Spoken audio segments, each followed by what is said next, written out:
Hi, my name is Michelle, and I'm a homeschool mom of four. I have a preschooler, and I have fourth and fifth grade boys, and I have a daughter who is in ninth grade. She's starting high school this year.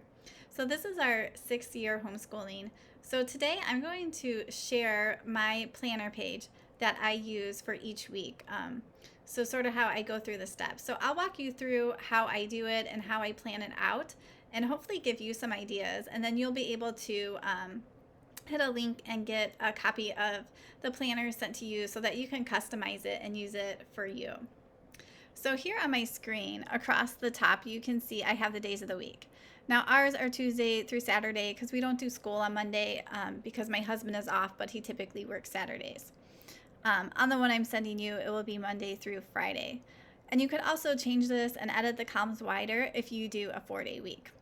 So in this first chunk of time I have scheduled, so anything we have going on, music lessons, we might have co-op or things like that, so just so I can remember. And so you also notice I have a lot of things typed in.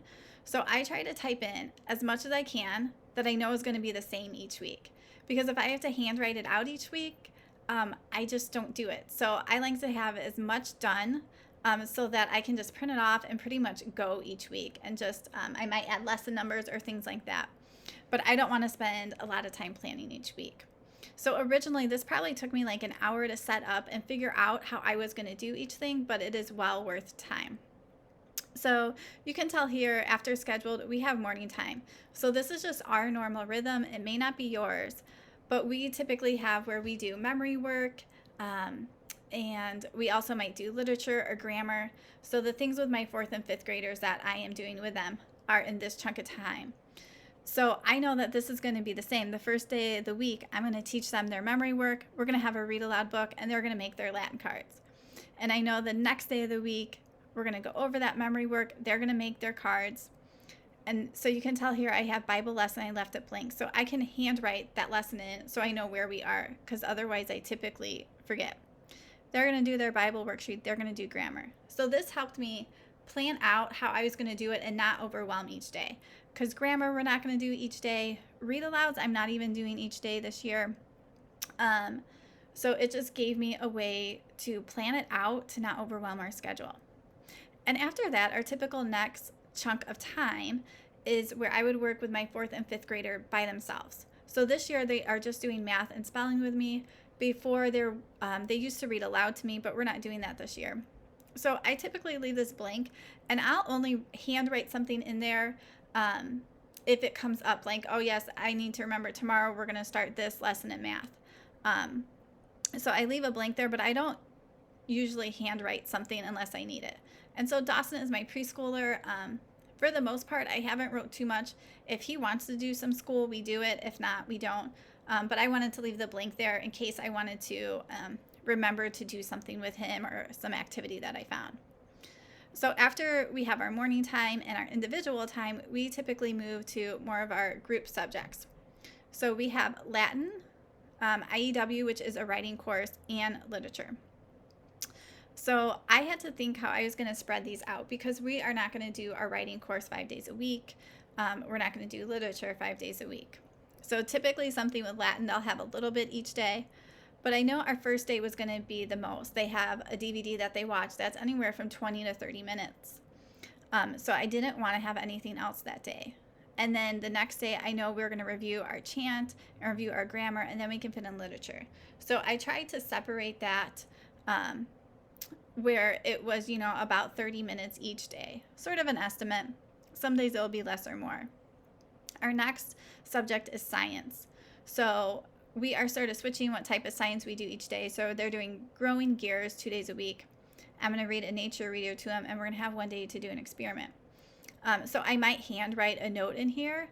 Otherwise, I'll leave it blank if I don't really need to write anything else. And then next is history. So we're doing story of the world. So I have lesson here. I left it blank so I could handwrite that in. And we'll listen to it, and then I'll ask the boys questions. And then the next day, they'll do their timeline, their outline, and their map for it. And then we won't do it the next 2 days. And the last day of the week, we might do a whole lesson. Now, we don't always do 2 lessons a week, but some days we do. So if we don't want to do it, I would just cross it out. And then my last section says Ava, so she is my high schooler. So I wanted to create a plan to check on her work each day, because otherwise, as they get older, they just let things go. So I had the first day of the week, I'm going to check Bible, and I left a spot so I could write the lesson, because otherwise she will not do as many lessons or get off track pretty quick. So I wanted to make sure that I'm keeping track of where she's supposed to be so I can make sure she is staying on track for the year. And the same thing with math. I want to know what lesson she is supposed to be doing. And then English. And then the next day I'm going to check these other lessons with her. So I sort of spread it out where every day I'm not having to check everything with her. The last day of the week, there's a little more I want to check to make sure she is on track. So that's the basics of how I set it up. So I would sort of look at your day and notice what your natural rhythms are, what comes easy for your family, and sort of base those blocks or chunks of time off of your family. So if you have a morning time, maybe you don't, maybe you need to start right in on your math. So think of that and just plan that accordingly to that left side.